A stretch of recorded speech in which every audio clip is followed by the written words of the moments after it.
breaking the cycle of poor sales performance and low productivity. Presidents, CEOs, and business owners, sales numbers are bad enough, but that's not the real problem. Poor sales performance sends morale into a downward spiral, in turn, creating a vicious cycle that further impedes growth.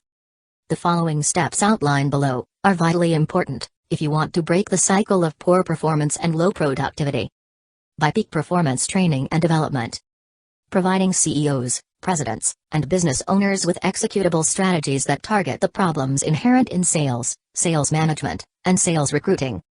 Visit www.peakperformanceSalesTraining.us or call us direct at 866-816-0991. Step 1. Look at yourself. A sales team that finds itself struggling did not wake up one day to find the bottom falling out. This downturn in sales, and subsequent downturn in morale, happened over a period of time. Did you spot the first signs of diminished self-esteem?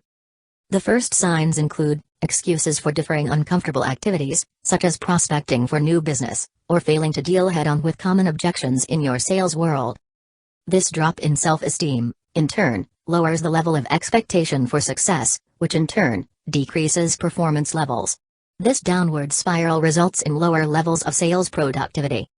Call Peak Performance now, at 866-816-0991 to begin the process of reversing this counterproductive cycle.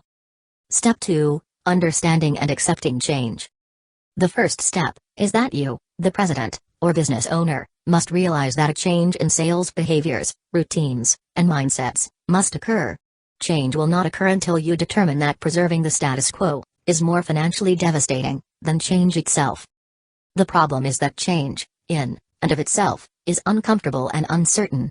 However, the certainty that you're currently living with is that without change, you will remain stuck on your plateau. Upon accepting the fact that change must occur, you must gain acknowledgement from others that change needs to take place before a change in results will be realized.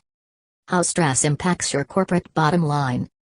Unfortunately, human beings typically don't change when under stress. Instead, they resort to extreme behavior, meaning that they simply resort to doing more of the activities that are not working. This extreme behavior initiates the downward cycle. It is your job as a leader to be the catalyst for change within your own company.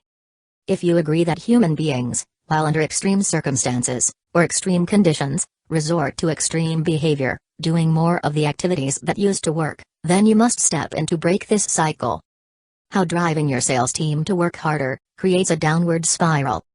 Simply telling your sales team to work harder only accelerates this downward spiral because you have not changed their minds about the situation, and as a result, they won't change their routines to become more effective.